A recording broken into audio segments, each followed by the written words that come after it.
Сәлем достар, бүгін біз үй жағдайында карамельді жасап көрсететін боламын. Өте оңай, жасап көріңіздер. Әртүрлі торттардың начинкасы. Жасай отырып, менің YouTube каналымның ары қарай дамуына өз үлестеріңізді қосып отырыңыздар.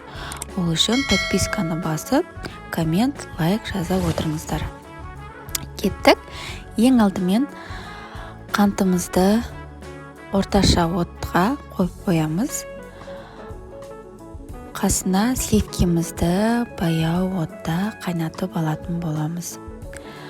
Қантымыз ери бастаған кезде жан-жағын осылай араластыра отырамыз. Осы кезде біздің сливкеміз қайнады, сөндіріп қойдық. Сөндіргеннен кейін үстіне сливкемізді құйып алатын боламыз. Осы кезде абай болыңыздар. Өте қатты бұрқылдап қайнайды, күйіп қалмаңыздар. Осылай әбден араластырып отырамыз. Сәл түсі өзгергенше, мінекей түсі өзгерді. Өзгергеннен кейін астын сөндіреміз.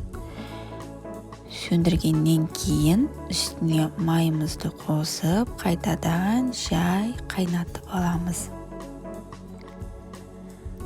Қайнап болғаннан кейін сөндіріп,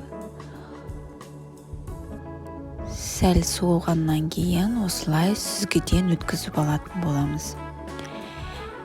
Яғни түйіршіктерін өткізбей, осылай өткізіп алыңыздар.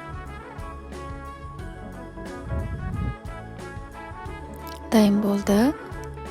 Осылай суытып алатын боламыз. Суығаннан кейін үстіне осындай арахисімізді қосып аламыз. Үгітілген арахис. Қостым, сіздер үлкен арахистерді қосып қолдансаңыздар да болады. Негізі арахисті қоспай әртүрлі торттардың начинкасына құйсаңыздар болады. Үй жағдайында осылай жасап көріңіздер. Дайын болған соң мен осылай үстін салафанмен жауып қойдым. Өйткені маған ертеңге керек. Сіздер бір күн бұрын немесе 2 сағат бұрын жасап қойсаңыздар болады. Қанша мөлшерде қолдану керек екен описаниенің астында қалдырып кеттім. Жаңыл Үсенқызы. Ас болсын.